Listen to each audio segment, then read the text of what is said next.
Bienvenue à toutes et à tous. Aujourd'hui, on se lance dans une exploration passionnante, je trouve, du droit pénal marocain.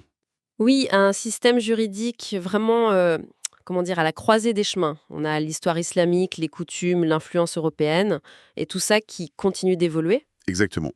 Et pour nous guider, on va s'appuyer sur des extraits du Code pénal, et Majmorat, le canon al Jina'i, et du Code de procédure pénale, le canon Lou Mister al Jina'iya.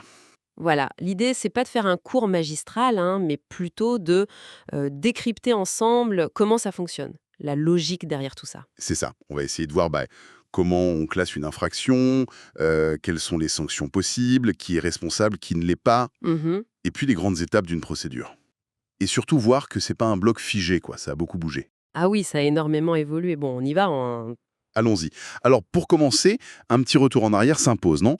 Avant la codification moderne. Oui, avant, disons, 1913 et le protectorat français, la justice pénale, elle reposait beaucoup sur la charia, le droit musulman, rite malékite principalement au Maroc. Donc avec les peines fixes pour certains crimes, les roudouds, le talion, les compensations financières, les diates. Exactement. Et à côté de ça, il ne faut pas oublier l'importance des coutumes locales.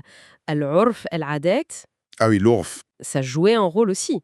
Ça jouait un rôle, oui, pour pas mal d'aspects de la vie sociale, et ça pouvait influencer la résolution des conflits, même sur le plan pénal, dans une certaine mesure. Et puis arrive l'influence française, là ça a dû changer pas mal de choses. Ah oui, là l'influence française a été majeure.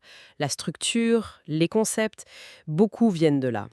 Mais, et c'est intéressant, les sources disent que ce n'était pas juste un copier-coller. C'est-à-dire, il y a eu d'autres apports. Apparemment, oui, on parle d'emprunt à d'autres systèmes européens, danois, allemands même, pour certains points précis.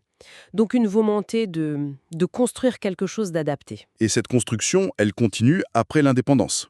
Le Code pénal de 1972, c'est un peu le point de départ d'une longue série de réformes. On parle de plus de 30 amendements. Oui, plus de 32 même, selon nos infos. Et ça, c'est révélateur. C'est pas juste des ajustements techniques, hein. Non, ça montre un système qui cherche sa voie, en quelque C'est sorte. ça.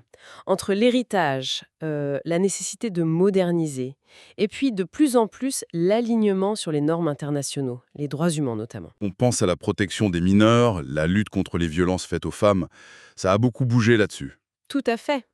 Poussé par les conventions internationales, mais aussi la société civile. Et puis, il y a l'émergence de nouvelles formes de criminalité. Le terrorisme, le blanchiment. Voilà. Le législateur a dû élargir le champ pénal, inclure spécifiquement le terrorisme, le blanchiment, les crimes contre l'humanité, la traite des personnes, la corruption. Le droit pénal, c'est aussi un peu le reflet des peurs d'une époque. C'est une bonne image, le miroir. Bon, entrons dans la structure. Comment on classe les infractions? L'article 111 du Code pénal, c'est la clé. C'est la clé de voûte, oui. Une classification tripartite, assez classique d'ailleurs. En haut, on a les crimes, jinayat, jinayat. Les plus maves, voilà. Punis par les peines les plus lourdes, peine de mort qui est toujours dans le code, même s'il y a un moratoire, réclusion perpétuelle ou réclusion à temps de 5 à 30 ans. Ensuite, les délits. Al-Junah. Junah. Mais là, c'est subdivisé, non? Oui, alors là, c'est intéressant. L'article 111 et d'autres comme les articles 16-17, ils distinguent deux types de délits. D'abord, les délits correctionnels, junha tadibiyya.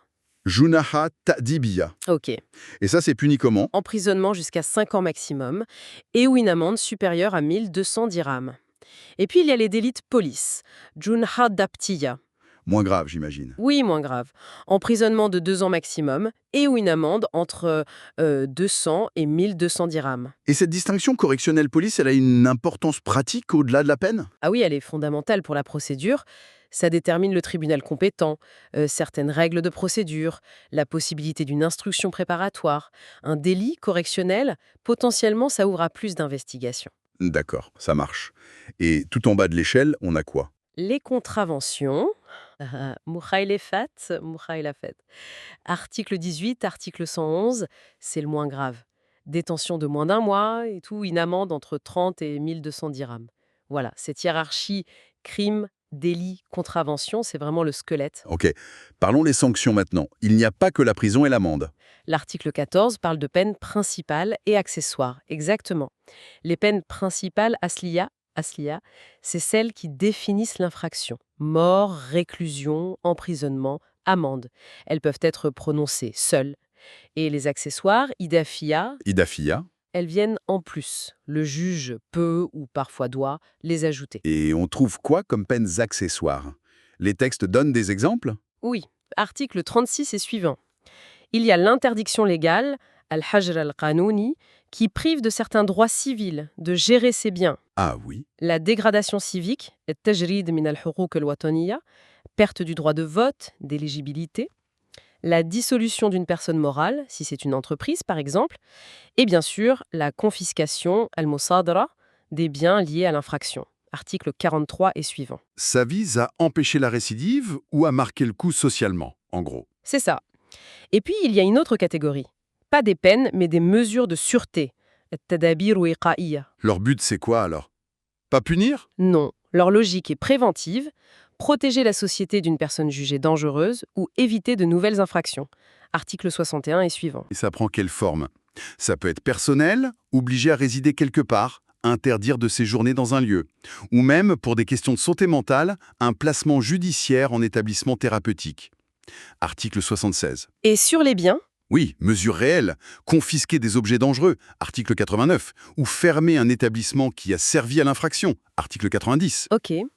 Donc une palette assez large de réponses. Ce qui nous amène à la question, qui est responsable pénalement? Il y a un âge minimum? Le principe est clair, article 13 du Code pénal. Majorité pénale à 18 ans révolus. Avant, ce sont les mineurs, El Ardas al-Janihin, avec un régime spécifique. On y reviendra. Et pour un majeur, pour être déclaré responsable. Les articles 132, 133? Essentiel, oui. Article 132.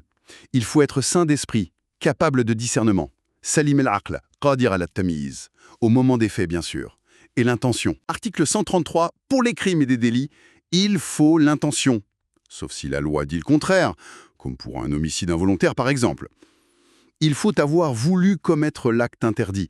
Donc on peut avoir commis l'acte, mais ne pas être responsable, ou moins responsable. Exactement. Le Code prévoit des causes d'irresponsabilité ou d'atténuation.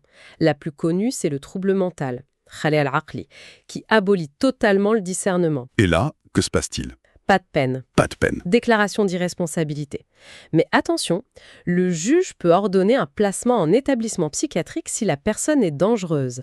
Article 76, 134. Et si le discernement est juste altéré, pas aboli? Alors là, si le trouble mental a seulement réduit la capacité, ضعف في قواه العقلية, la personne reste responsable, mais article 78-138, le juge doit en tenir compte et atténuer la peine. Intéressant.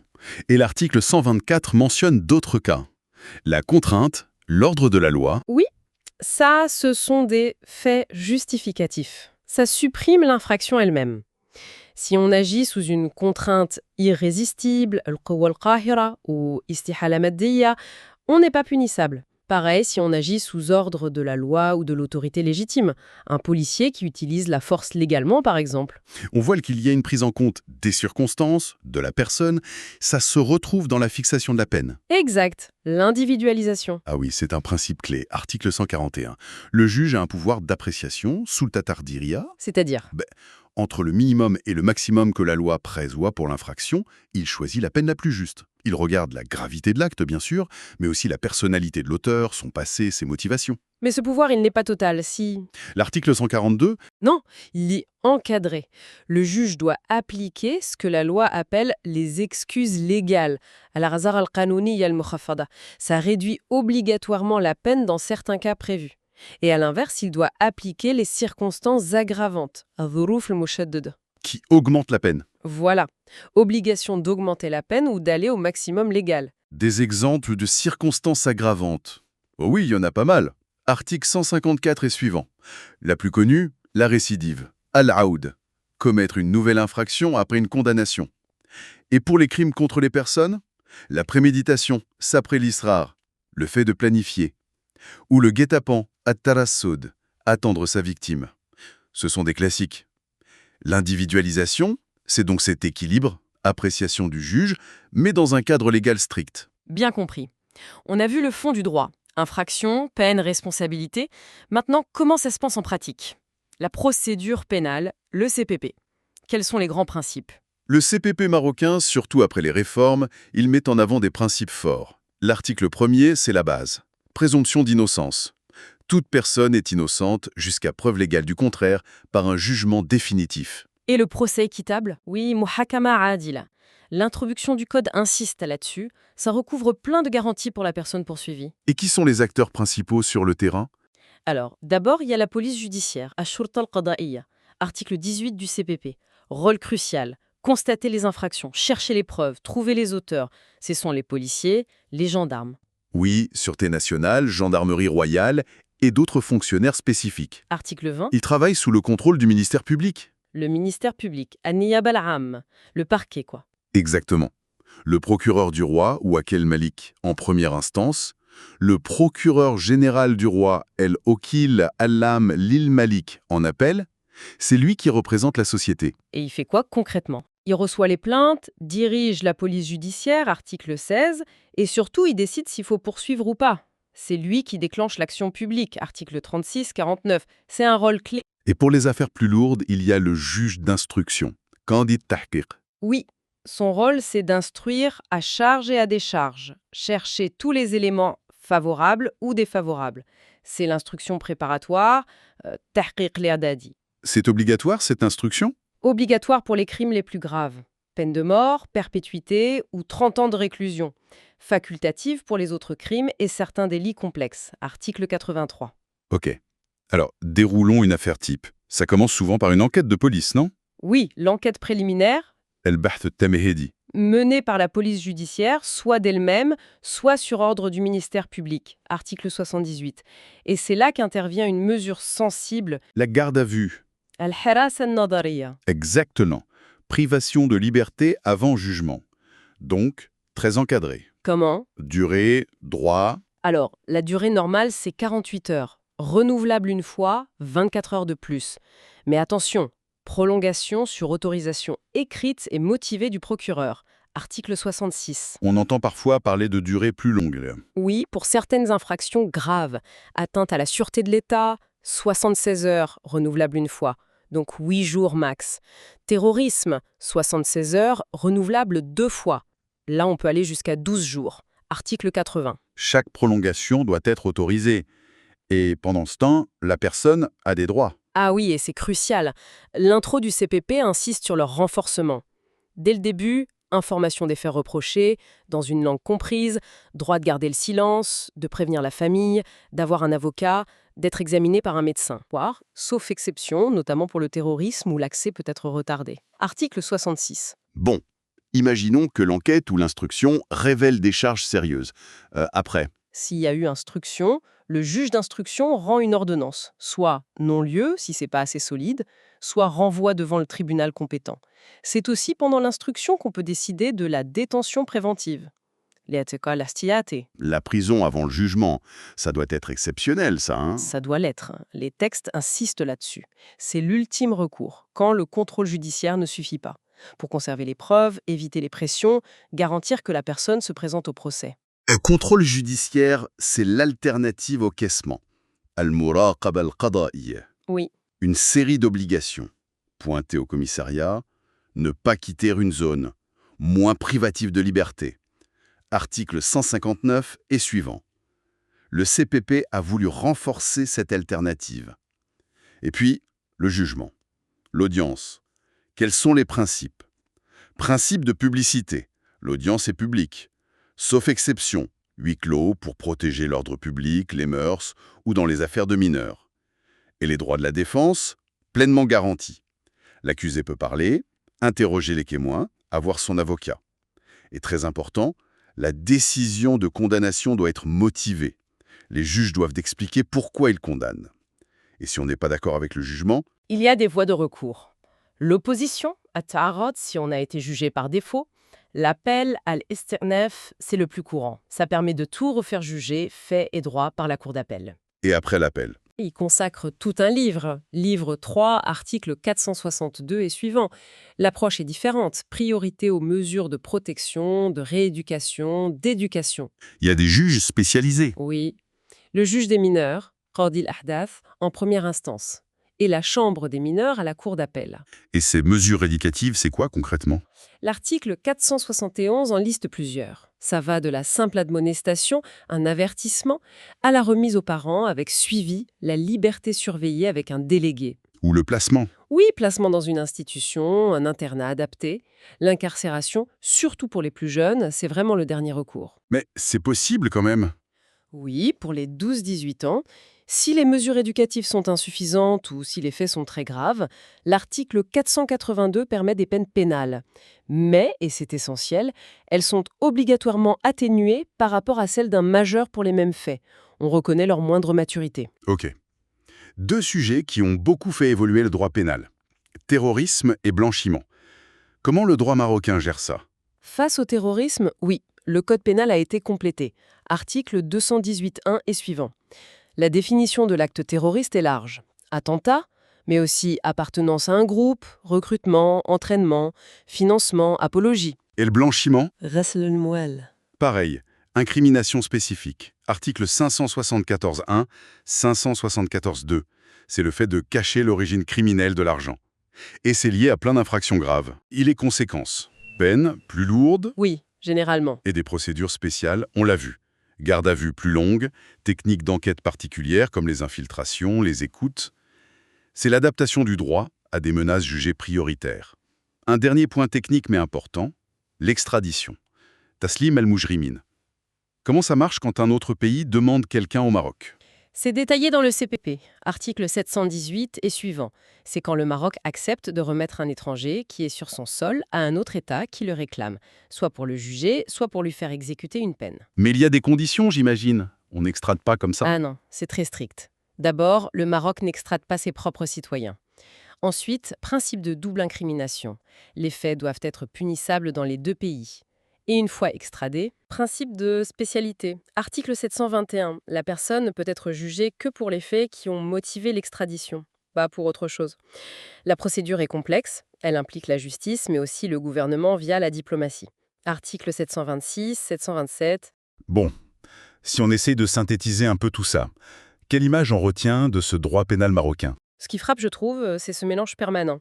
Un droit qui a ses racines propres, son histoire, mais qui a massivement intégré des concepts européens, tout en essayant de les acclimater, quoi. Et un droit très dynamique, en constante évolution, pour répondre aux normes internationales, aux changements de la société. Exactement. On retient aussi une structure claire. Crime, délit, contravention. Une palette de sanctions assez large, des peines aux mesures de sûreté. Et cette idée d'individualisation, cette volonté, au moins affichée, d'adapter la réponse à la personne. Oui, et côté procédure, même si tout n'est pas parfait sur le terrain, la tendance dans les textes, c'est quand même vers plus de garanties. Présomption d'innocence, droit de la défense, encadrement des détentions. Et une attention particulière aux mineurs, sur le papier en tout cas. Et en même temps, cette adaptation continue aux nouvelles criminalités, terrorisme, cybercrime, qui poussent à créer de nouvelles règles, parfois plus strictes. C'est ça. Un système en équilibre, ou peut-être en tension, oui, entre différentes logiques. Ce qui nous amène peut-être à une dernière réflexion, une question à laisser à ceux qui nous écoutent. Oui, on pourrait se demander justement comment se joue au quotidien cet écart parfois inévitable entre la loi écrite, avec ses beaux principes, ses procédures bien définies, et la loi vécue. C'est-à-dire? Comment les acteurs sur le terrain, la police, les procureurs, les juges et les justiciables eux-mêmes, comment ils interprètent, appliquent, subissent cette loi? Comment cette interaction entre le texte et la pratique façonne vraiment la justice pénale au Maroc aujourd'hui? Excellente question. Ça nous rappelle que le droit, c'est pas juste des textes, c'est aussi du vécu, de l'humain, du social. Merci beaucoup pour cet éclairage très riche. Merci à vous.